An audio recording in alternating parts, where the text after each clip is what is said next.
कहते हैं कि सुखी परिवार वो स्वर्ग है जहां खुशियां बरसती हैं, पर जब एक ही थाली में खाने वाले दो भाइयों के बीच औरतों के अहंकार की दीवार खड़ी हो जाए तो बूढ़े बाप की लाठी और उसकी इज्जत दोनों बीच आंगन में टूटकर बिखर जाती हैं।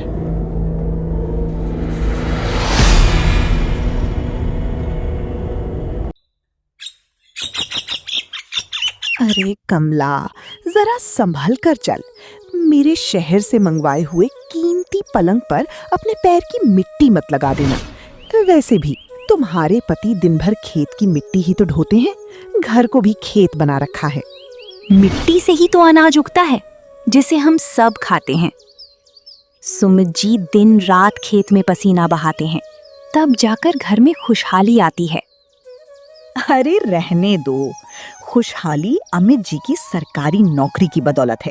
हर महीने जो मोटी सैलरी आती है ना, उसी से इस घर का चूल्हा जलता है। तुम्हारी खेती से तो सिर्फ सूखी रोटियां मिलती हैं। बहू, जरा पीने के लिए थोड़ा गुनगुना पानी दे दो। पिताजी, मैं अभी पूजा करने जा रही हूँ। अपनी लाडली बड़ी बहू से कहिए।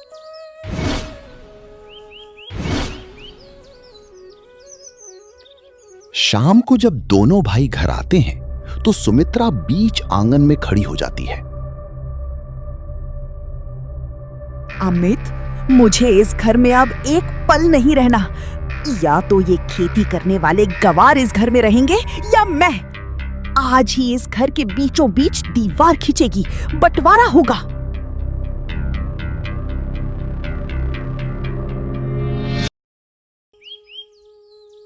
पिताजी,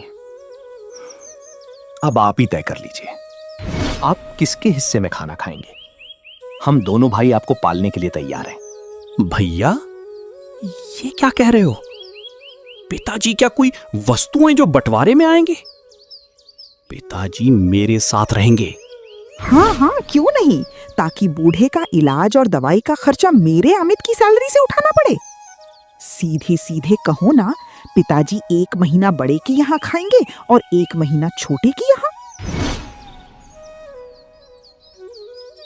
रघुनाथ बिना कुछ बोले अपने कमरे में चला जाता है।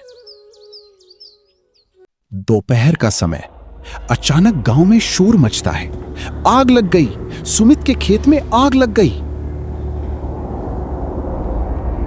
नहीं, मेरी पूरे साल की मेहनत, मेरी फसल, मेरी अनाज सब जल गया।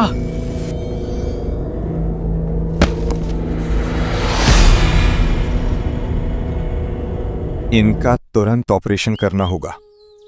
1 लाख रुपए की जरूरत है, वरना इनकी जान नहीं बचेगी। भैया, आपके पास तो बैंक में पैसे हैं। सुमित जी की जान दांव पर है।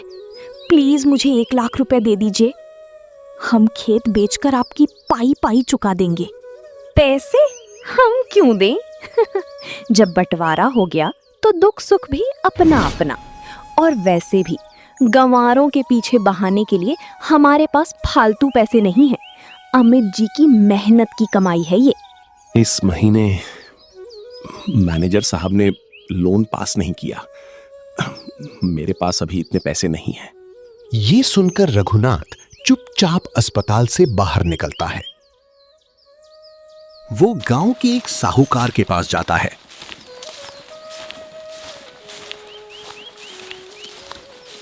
अरे रघु, तू यहाँ अचानक मेरे पास कैसे आना हुआ? सब ठीक तो है ना? साहूकार भाई, मेरी पत्नी ने मरते वक्त ये सोने का कंगन मुझे दी थी। इसे रख लो और मुझे 1 लाख रुपए दे दो। मेरे बेटे की जान बचानी है। अरे पागल है क्या? अब ये सब बातें रहने दे। तू बस जल्दी से हॉस्पिटल पहुंच, मैं अभी पैसे भिजवा रहा हूं। सुमित की जान बचाना सबसे जरूरी है।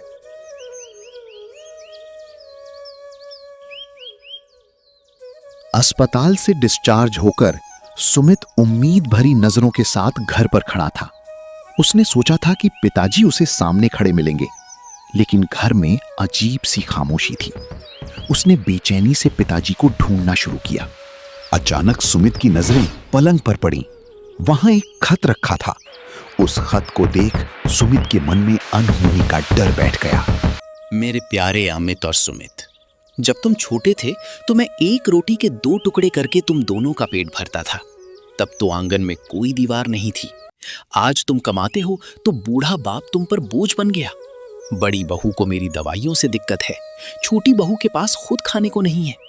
मैं अपनी पत्नी की आखिरी निशानी बेचकर छोटी की जान तो बचा ली, पर अब इस खाली छाती के साथ मैं इस घर में नहीं रह सकता।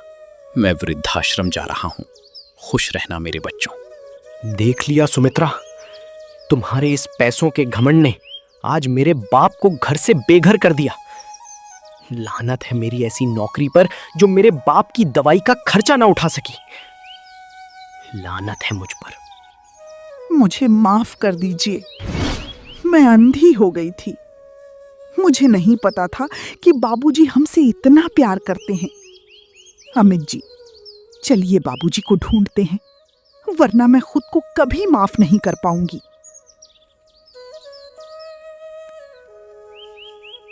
बाबू बेटा, बहुत भूख लगी है, 2 दिन से कुछ नहीं खाया। ईश्वर के लिए कुछ पैसे ही दे दो जिससे पेट की आग बुझ सके।